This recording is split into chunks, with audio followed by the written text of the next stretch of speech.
रुख करेंगे सीधा इस वक्त की 4 बड़ी खबरों का। तो ये 4 तस्वीरें देखिए आप। पहली खबर जुड़ी है बांग्लादेश की पीएम शेख हसीना के भारत दौरे से। शेख हसीना ने दिल्ली में प्रधानमंत्री नरेंद्र मोदी से मुलाकात की है। दोनों नेताओं के बीच कई अहम मसलों पर चर्चा भी हुई है। और दूसरी खबर रायपुर से है, जहां राजभवन में सीएम विष्णुदेव साई ने राज्यपाल से मुलाकात कर उन्हें राज्य में चल रही विकास योजनाओं की जानकारी दी। और तीसरी खबर भोपाल से है, जहां सीएम डॉक्टर मोहन यादव ने भोपाल और इंदौर के मेट्रो प्रोजेक्ट्स की समीक्षा की। वहीं एमपी के नरसिंह घोटाले को लेकर भी सियासत तेज होती हुई नजर आ रही है। नेता प्रतिपक्ष उमंग सिंघार ने सरकार पर हमला बोलते हुए बड़े लोगों पर एक्शन की मांग सरकार से की है। ये आज दोपहर 3 बजे की 4 बड़ी खबरें, और शुरुआत करेंगे पहली बड़ी खबर के साथ। देखिए, विधायक पुरंदर मिश्रा ने बड़ा बयान दिया है। मंत्रिमंडल में जगह पाने को लेकर पुरंदर मिश्रा ने यह बयान दिया है और विधायक पुरंदर मिश्रा ने कहा कि भगवान जगन्नाथ जो करेंगे ठीक करेंगे। सभी मंत्रिमंडल में जगह पाने के लिए प्रयास कर रहे हैं और मैं भी क्यों नहीं करूंगा, बिल्कुल कर रहा हूं।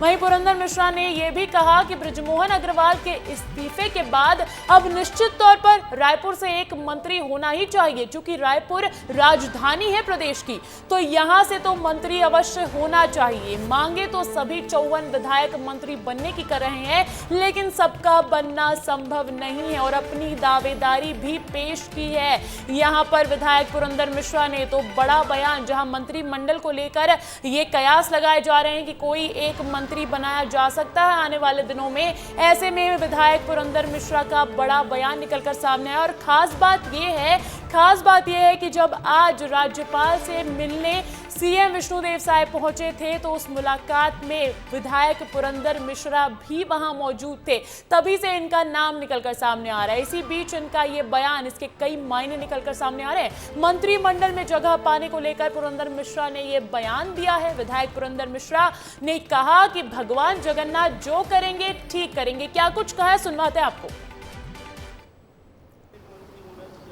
निश्चित होना चाहिए, राजधानी में तो होना ही चाहिए, क्योंकि छत्तीसगढ़ का राजधानी रायपुर है और रायपुर में हम लोग 3 विधायक हैं, 3 में से किसी एक को बनाना चाहिए। अभी तक के नए को ज्यादा अवसर दिया जा रहा है। ऐसा नहीं है, केदार कश्यप जी भी बने हैं, ज्यादा अवसर दिया जा रहा है, ये कह रहे हैं। देखिए, ये मुख्यमंत्री जी का अपना अधिकार है और पार्टी का निर्णय है कि किसको मंत्री बनाना है, किसको नहीं बनाना है। सामाजिक दृष्टि से देख करके, सीनियर जूनियर देख करके करते हैं। मांगे तो सभी 54 विधायक कर रहे हैं कि हमको भी मंत्री बना दो, लेकिन सबके लिए तो संभव नहीं है। 12 मंत्री बनना है, 10 बन चुके हैं, 2 बचे हैं। तो जिसके भाग्य में होगा, जिसको जगन्नाथ जी चाहेंगे वो मंत्री बनेगा, बाकी तो हम काम कर रहे हैं। अच्छा, आप अपने आप को सबसे छोटा कार्य। तो देखिए, विधायक पुरंदर मिश्रा ने अपनी दावेदारी ठोक दी है। इसी बीच मुलाकात को लेकर मुख्यमंत्री विष्णुदेव साई का भी एक्स पर पोस्ट सामने आया है। मुख्यमंत्री विष्णुदेव साई का एक्स पर पोस्ट निकल कर आया राज्यपाल से मुलाकात के बाद। राज्यपाल से मुलाकात के बाद मुख्यमंत्री साई ने ये पोस्ट किया है और एक्स पर पोस्ट करते हुए मुख्यमंत्री साई ने कहा, आज राजभवन में माननीय राज्यपाल श्री विश्वभूषण हरिचंदन जी से मुलाकात की और उन्हें प्रदेश की वर्तमान स्थिति, कृषकों को खरीफ फसल हेतु खाद बीज की उपलब्धता एवं छत्तीसगढ़ के विकास के लिए चलाई जा रही योजनाओं से अवगत कराया है। तो देखिए, आज सीएम विष्णुदेव साई ने राज्यपाल से मुलाकात की है और मुलाकात के बाद जहां बहुत सारी सियासत गर्मा गई है छत्तीसगढ़ सरकार की, मंत्रिमंडल विस्तार की खबरें निकलकर सामने आ रही है, दावेदारी ठोकी जा रही है, उसी के बीच ये बताते हुए कि आखिर किन बातों पर चर्चा हुई है, विष्णुदेव साई का ये एक्स पर पोस्ट निकलकर सामने आया है। वहीं देखिए, भोपाल में सीएम डॉक्टर मोहन यादव ले रहे हैं मेट्रो प्रोजेक्ट्स की समीक्षा बैठक। भोपाल और इंदौर के मेट्रो प्रोजेक्ट पर कर रहे हैं ये समीक्षा बैठक और बैठक में मंत्री कैलाश विजयवर्गीय और राज्य मंत्री प्रतिमा बागरी भी मौजूद। भोपाल के मेट्रो प्रोजेक्ट्स को 2027 तक पूरा करने पर जोर रहेगा और 2031 तक 4.5 लाख लोग रोजाना करेंगे मेट्रो का सफर। और मैं आपको ये जानकारी भी दे दूं कि इसके बाद सीएम वीरांगना रानी दुर्गावती के बलिदान दिवस पर आयोजित होने वाले कार्यक्रम की तैयारी की बैठक में भी शामिल होंगे। लेकिन ये मेट्रो प्रोजेक्ट्स को लेकर समीक्षा बैठक की जा रही है और इस खबर पर अधिक जानकारी के साथ जुड़ गए हमारे ब्यूरो चीफ श्याम सिंह तोमर। श्याम जी, समीक्षा बैठक लगातार चल रही है मेट्रो प्रोजेक्ट्स को लेकर, क्या कुछ अपडेट्स हैं? देखिए, सीधा अपडेट तो ये है क्योंकि मेट्रो प्रोजेक्ट और लंबा ना खिंचे और जो टारगेट पूरे किए गए हैं समय रहते वो पूरे हो जाएं, ये फोकस किया गया है। साथ ही बहुत सारे ऐसे हर्डल हैं मेट्रो की राह में, कहीं अतिक्रमण है तो कहीं दूसरी समस्याएं हैं, उनको भी दूर किया जा रहा है ताकि समय पर जो है इसके अगले चरण समय पर पूरे हो जाएं। कोशिश ये की जा रही है कि 2031 तक 4 लाख से ज़्यादा जनता को भोपाल में और इतनी ही संख्या में इंदौर में लोगों को फ़ायदा मिलने लगे, लोग इससे जो है अपना सफ़र कर पाएँ, लोग अपने गंतव्य पर जाएँ, ऑफिस पहुँचें। जी अच्छा, सीएम वीरांगना रानी दुर्गावती के बलिदान दिवस पर भी आयोजित होने वाले कार्यक्रम की तैयारी की बैठक में भी शामिल होने वाले हैं, उस पर क्या अपडेट्स हैं श्याम जी? देखिए, सरकार ने ये फोकस किया है कि जो सामाजिक आयोजन है उनको पूरी शिद्दत से किया जाए और आयोजन से पहले उसकी समीक्षा की जाए। समीक्षा करके ये तय किया जाए कि हमारा जो टारगेट वो कौन से लोग हैं, समाज हैं, किन को बुलाना है और वहाँ सरकार की तरफ से क्या स्वर देना है, उसी के लिए समीक्षा की जा रही है ताकि ये उत्सव जो है कनेक्टिविटी लोगों के साथ बैठा सके। बिल्कुल ठीक है श्याम जी, आप बने रहिएगा मेरे साथ क्योंकि इस वक्त की एक और बड़ी खबर मिल रही है, उसके लिए रुक करूंगी आपका। तो एमपी में जुलाई से हर जिले में खुलेगा पीएम कॉलेज ऑफ एक्सीलेंस, ये जानकारी निकलकर सामने आ रही है। इस वक्त की बड़ी खबर है, नई शिक्षा नीति के तहत लिया गया है कॉलेज खोलने का फैसला। और कॉलेज कौन सा? College of excellence, PM college of excellence अब एमपी के हर जिले में खुलेगा और एमपी में जुलाई से हर जिले में ये कॉलेज खुलने वाला है और नई शिक्षा नीति के तहत ये फैसला लिया गया है। और इस खबर पर अधिक जानकारी के साथ बने हुए हैं मेरे सहयोगी श्याम जी। श्याम जी, एमपी को अब पीएम कॉलेज ऑफ एक्सीलेंस भी मिलने वाला है, वो भी हर जिले को, उस पर क्या अपडेट्स हैं?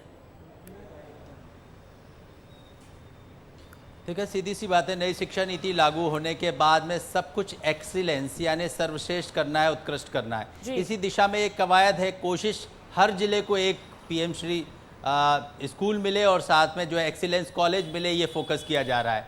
इसमें वो तमाम पाठ्यक्रम जो आधुनिक होंगे उनको पढ़ाया जाएगा और इसमें किसी तरह की फंडिंग, किसी तरह की संसाधन की कोई कमी नहीं होगी, लेकिन सब कुछ आधुनिक रहने वाला है। हालांकि एडमिशन के तौर तरीके भी बदलने होंगे, जो विद्यार्थी बुद्धिमान हैं, सर्वश्रेष्ठ प्रदर्शन करते हैं, उनको ही एडमिशन मिल पाएगा। बिल्कुल श्याम जी, जुलाई में ही हर जिले में खुलेगा ये कॉलेज ऑफ एक्सीलेंस, तो इसको लेकर तैयारियां क्या हैं? क्योंकि 1 महीने के अंदर अनाउंसमेंट होने के बाद कॉलेज खोल देना आसान नहीं रहता है। अंजलि, आपका अच्छा सवाल ये है कि इसमें लेकिन आपको हम बताना चाहते हैं, अपने दर्शकों को भी बताना चाहते हैं, जो मौजूदा कॉलेज हैं फिलहाल उन्हीं में से चुने जाएंगे कॉलेज, बाद में उनकी अपनी बिल्डिंगें जो है अपडेट होती रहेंगी, संसाधन जुटाए जाते रहेंगे, क्योंकि शुरुआत करनी है। तो अभी तो इसी तरह से पुराने जो कॉलेज हैं उनको ही चुनकर वहीं पर ये जो है शुरुआत कर दी जाएगी, उसी में संशोधन किया जाएगा। बहुत बहुत शुक्रिया श्याम जी तमाम जानकारी के लिए। और अब अगली बड़ी खबर छतरपुर से मिल रही है। छतरपुर में छात्रावास के छात्रों के खाने में निकले कीड़े और कलेक्टर कार्यालय में छात्र बैठे हैं धरने पर। इसी चीज को लेकर छात्रावास की अनियमितताओं से छात्र हुए परेशान, छात्रों को नहीं मिलता है साफ सुथरा खाना और स्वास्थ्य को लेकर छात्रावास में नहीं है कोई सुविधा। छात्रावास की अनियमितताओं का किया जा रहा है लगातार विरोध और एसडीएम अखिल राठौड़ और तहसीलदार आनंद शर्मा पहुंचे छात्रों के धरने स्थल पर। मामला सीनियर छात्रावास गणेश कॉलोनी का बताया जा रहा है। छतरपुर से ये जानकारी निकलकर सामने आ रही है। छात्र परेशान हैं क्योंकि हाइजीन मेंटेन नहीं की जा रही है उनके हॉस्टल्स में। छात्रावास के छात्रों में खाने में निकले हैं कीड़े। सामने लाई गई है कि खाने में कुछ समस्या है, साफ़ सफाई से खाना नहीं बन रहा है या जो खाद्य पदार्थ है वो अच्छे नहीं हैं, तो उनके लिए एक टीम भेजकर वहाँ जांच करवा लेते हैं। और उसके उपरांत सभी बच्चों को समझाइश दी गई है कि आपकी जो समस्याएं हैं उनको हमें फ़ोन से या किसी अन्य माध्यम से बता सकते हैं, तो उनकी समस्याओं का निराकरण किया जाएगा। इस खबर पर अपडेट्स ले लेते हैं मेरे सहयोगी सुबोध त्रिपाठी से, फोन लाइन पर जुड़ गए हैं। सुबोध, हाइजीन की शिकायत को लेकर छात्र धरना दे रखा है छात्रों ने, क्या अपडेट्स है उस पर? जी अंजलि, मैं आपको बता दूं कि ये छतरपुर के गणेश कॉलोनी में छात्रावास है, सीनियर छात्रावास है, जहाँ के बच्चे आज सुबह से ही कलेक्ट्रेट परिसर में पहुंच गए और उन्होंने हंगामा करते हुए धरना प्रदर्शन किया। उनका साफ तौर पर ये आरोप है कि उन्हें खराब खाना दिया जा रहा है और जो खाने में है उसमें कीड़े दिखाए जा रहे हैं। बाकायदा आप टीवी स्क्रीन पर भी देख रहे होंगे कि इस तरह से उसमें कीड़े निकल रहे हैं जो सुई होती है, यानी कहीं ना कहीं दूषित खाना उनको दिया जा रहा है, जिससे वो बीमार भी हो सकते हैं। बड़ी छात्रावासों में संख्या रहती है छात्र छात्राओं की, तो कहीं ना कहीं एक छात्रों के साथ खिलवाड़ किया जा रहा है। बिल्कुल सुबोध, बहुत बहुत शुक्रिया तमाम अपडेट्स के लिए। और देखिए अब अगली खबर रायपुर से मिल रही है। रायपुर महापौर एजाज ढेबर पहुंचे नगरीय प्रशासन, मंत्री निवास, पार्षदों के साथ मंत्री अरुण साव से की मुलाकात और रायपुर के तात्यापारा सड़क चौड़ीकरण को लेकर चर्चा भी की। महापौर एजाज ढेबर ने कहा तात्यापारा सड़क चौड़ीकरण शुरू करने की मांग करेंगे और इसके लिए पूर्ववर्ती सरकार में 137 करोड़ हो चुका है, पर 4 करोड़ मिलने के बाद भी अब तक काम शुरू नहीं हुआ है। इसी शिकायत को लेकर पहुंचे हैं वो वहां मुलाकात करने और निगम के विभिन्न विकास कार्यों के लिए 50 करोड़ की भी मांग करेंगे। तो रायपुर महापौर एजाज ढेबर नगरीय प्रशासन मंत्री निवास पहुंचे हैं, पार्षदों के साथ मंत्री अरुण साव से मुलाकात करेंगे। आपके 4 करोड़ रुपए आपको एडवांस के तौर पे आप लोग को मिल गया है, तो फिर वो काम क्यों चालू नहीं हुआ? क्यों अभी तक क्या आपने उसको बजट में नहीं रखा? रोड चौड़ीकरण जो कि आज रायपुर की सबसे बड़ी समस्या, तो वो चौड़ीकरण अभी तक क्यों नहीं हो पाया?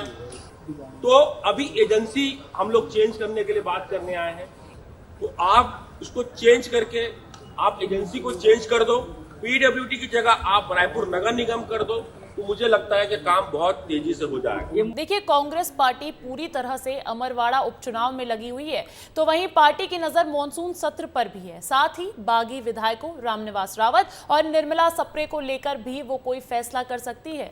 इसी बीच पार्टी कोशिश सरकार को नरसिंह घोटाले को लेकर घेरने की भी है। कांग्रेस की आगे की रणनीति पर विस्तार न्यूज से नेता प्रतिपक्ष उमंग सिंघार ने खास बातचीत की है, सुनवाते हैं आपको। मध्य प्रदेश में लोकसभा चुनाव के बाद अब विधानसभा के उपचुनाव होने हैं। अमरवाड़ा विधानसभा सीट पर कांग्रेस अपने प्रत्याशी खड़े कर दिए हैं। कांग्रेस ने स्टार प्रचारकों की लिस्ट भी जारी कर दी। वहाँ सब बातचीत करने के लिए नेता प्रतिपक्ष उमंग सिंघार है। सर, अमरवाड़ा एक बड़ी चुनौती है क्योंकि छिंदवाड़ा में लोकसभा चुनाव कांग्रेस हारी है। अब अमरवाड़ा को कैसे देखते हैं, इसकी क्या तैयारी कांग्रेस की रहने वाली है?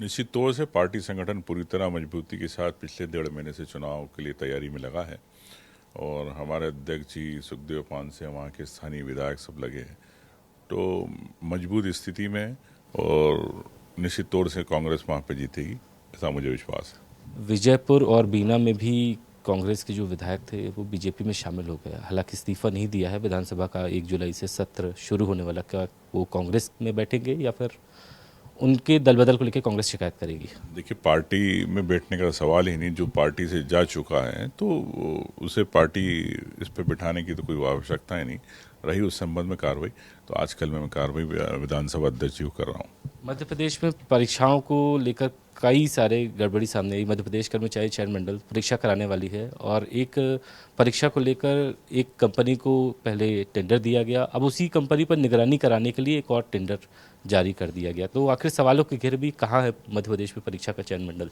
देखिए, मध्य प्रदेश तो अब एक युवाओं के साथ उनके भविष्य को खिलवाड़ को लेके एक बड़ा अड्डा बन गया है।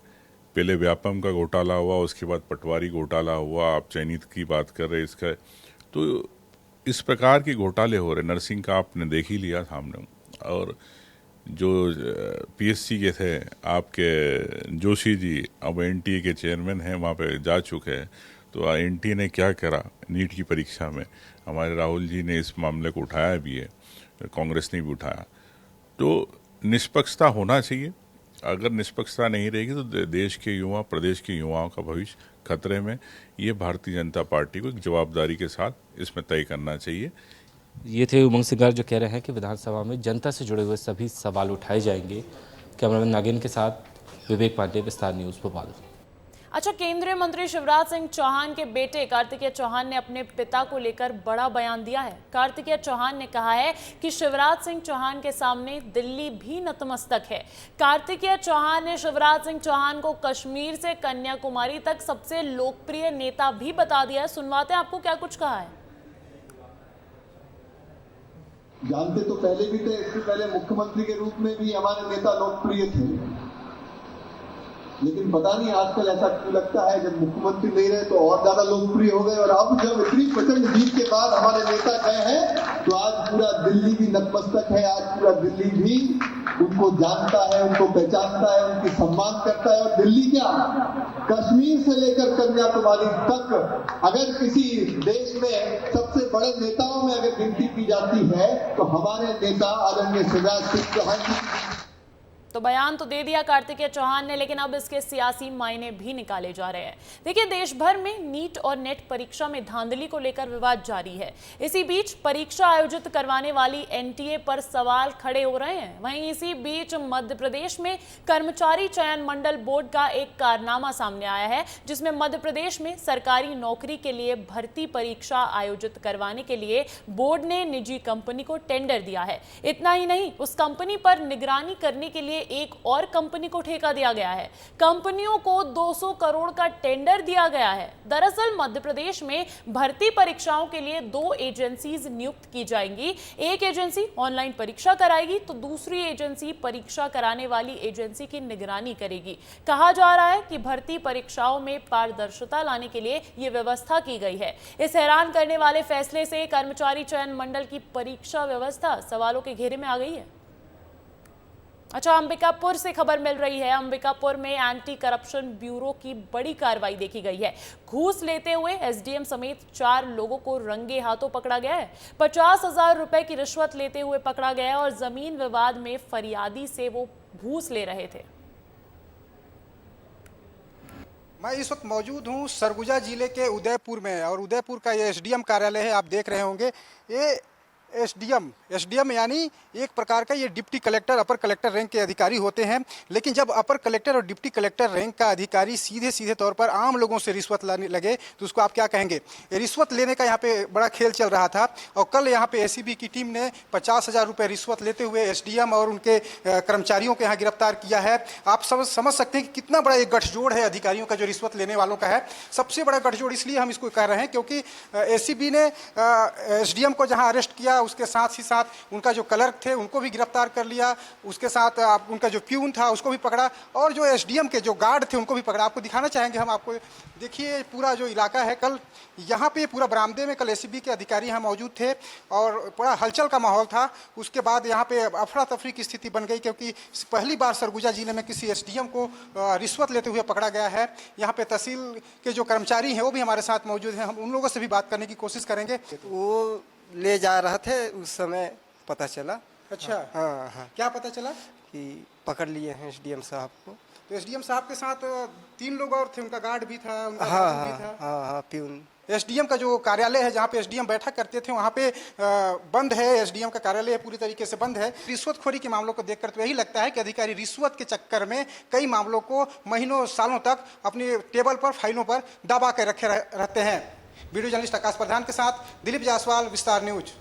और इसी बीच सूत्रों के हवाले से इस वक्त की बड़ी खबर मिल रही है, और खबर है पेपर लीक की। जी हां, एमपीपीएससी प्री 2024 की परीक्षा का पेपर लीक होने की खबर मिल रही है। परीक्षा का पेपर टेलीग्राम चैनल पर लीक होने की खबर है। आयोग के ओएसडी रविंद्र पंचभाई ने कहा, पर्चा वायरल हो रहा है लेकिन अधिकृत सूचना नहीं है। लेकिन जहां पर पूरे देश में यही चल रहा है, पेपर लीक के मुद्दे चल रहे हैं, इसी बीच ये भी सूत्रों के हवाले से बड़ी खबर मिल रही है कि एमपीपीएससी प्री 2024 की परीक्षा का भी पेपर लीक होने के आसार नजर आ रहे हैं। परीक्षा का पेपर टेलीग्राम चैनल पर लीक होने की खबर मिल रही है, और आयोग के ओएसडी रविंद्र पंचभाई ने कहा है कि पर्चा वायरल हो रहा है लेकिन इसकी अधिकृत सूचना नहीं है। तो देखिए, जहां एक तरफ नीट पेपर लीक का मुद्दा है, जहां एक तरफ यूजीसी नेट पेपर लीक का मुद्दा है, तो उसी बीच एमपीपीएससी पेपर लीक की भी अब ये खबर मिल रही है। सूत्रों के हवाले से ये बड़ी खबर मिल रही है। एमपीपीएससी प्री 2024 की परीक्षा का पेपर लीक होने की ये खबर है, और आयोग के ओएसडी रविंद्र पंचभाई ने कहा है कि पर्चा वायरल हो रहा है लेकिन अधिकृत सूचना नहीं है। ये खबर सूत्रों के हवाले से है, इसकी कोई पुष्टि नहीं की गई है। देखिए, दरअसल टेलीग्राम पर एमपीपीएससी पेपर लीक नाम का ग्रुप बनाया गया है। इसमें दावा किया गया है कि एमपीपीएससी 2024 प्री परीक्षा का पेपर लीक हो गया है। लोगों से ग्रुप से जुड़ने और पैसे देकर पेपर लेने के लिए कहा जा रहा है। हालांकि अभी तक टेलीग्राम में वायरल इस खबर के फर्जी होने और इसके सत्यता होने की पुष्टि नहीं हो सकी है और विस्तार न्यूज भी इसकी पुष्टि नहीं करता। अभी कुछ चीज़ें आयोग के संज्ञान में आई है कि कहीं कहीं सोशल मीडिया पर इस तरह का कोई एक प्लेटफॉर्म पर ये इस तरह के पेपर के लीक होने की बात कही जा रही है। अभी तक हमारे पास में इसके अलावा कोई अधिकृत जानकारी नहीं है और आयोग इस विषय में गंभीरता से विचार कर रहा है। इस खबर पर अधिक जानकारी के लिए रुख करूंगी मेरे सहयोगी पुनीत विजयवर्गीय का। जुड़ गए हैं मेरे साथ। पुनीत, अब एमपीपीएससी पेपर लीक की भी कुछ एक खबर निकल कर आ रही है सूत्रों के हवाले से, कितनी सच है ये? जी देखिए, इस बात की पुष्टि तो अभी तक कोई भी नहीं कर रहा है, क्योंकि इसकी पुष्टि तब हो पाएगी जब कल पेपर हो जाएगा। इस बात का दावा, जैसा कि आपने भी बताया, जो ओएसडी है लोक सेवा आयोग के, वो भी कह रहे हैं कि लोक सेवा आयोग के भी किसी व्यक्ति को जानकारी नहीं कि कल पेपर में क्या आने वाला है। तो ऐसे में कोई भी यह नहीं बता सकता जो पेपर टेलीग्राम के माध्यम से बेचने का दावा किया जा रहा है वह पेपर सही है या नहीं। लेकिन अंजलि, सबसे बड़ी बात यह है कि सिर्फ 2,500 रुपये, सिर्फ 2,500 रुपये में पर पेपर बेचा जा रहा है। यानी कि 5,000 में दोनों सेट कल लिए जा सकते हैं, आज लिए जा सकते हैं इंस्टाग्राम के माध्यम, टेलीग्राम के माध्यम से। लेकिन यह कोई फ्रॉड भी हो सकता है। हालांकि ये फ्रॉड भी हो सकता है, लेकिन अगर ये सच होता है तो ये बहुत बड़े सवाल खड़े कर सकता है मध्य प्रदेश प्रशासन पर भी। लेकिन प्रशासन ने क्या कोई जांच समिति कुछ बनाई है, जांच की जा रही है? क्योंकि देखिए, कल ही परीक्षा है, 24 घंटे से भी कम का समय बचा है अब, और इसी बीच अगर ये खबर आ जाती है तो ऐसे में हाथ पैर पांव फूल सकते हैं। बिल्कुल, देखिए, लेकिन जिस तरह का एटीट्यूड उनका दिखा है, बिल्कुल हाथ पैर फूले नजर नहीं आ रहे हैं। उनका तो ये कहना है कि कल पूरे 55 जिला मुख्यालयों पर परीक्षा का आयोजन किया जाएगा और ये जो पेपर बाजार में आया है, आने का दावा किया जा रहा है, यह पेपर सही है या नहीं, इसकी पुष्टि कल ही हो पाएगी। अंजलि जी बिल्कुल, बहुत बहुत शुक्रिया पुनीत। हालांकि खबर यही है कि अभी इसकी कोई आधिकारिक पुष्टि नहीं हुई है, ये फ्रॉड भी हो सकता है। चलिए, इसी के साथ इस बुलेटिन में बस इतना ही। मुझे दीजिए इजाजत और जाते जाते देखिए क्या है आपके शहरों में मौसम का हाल।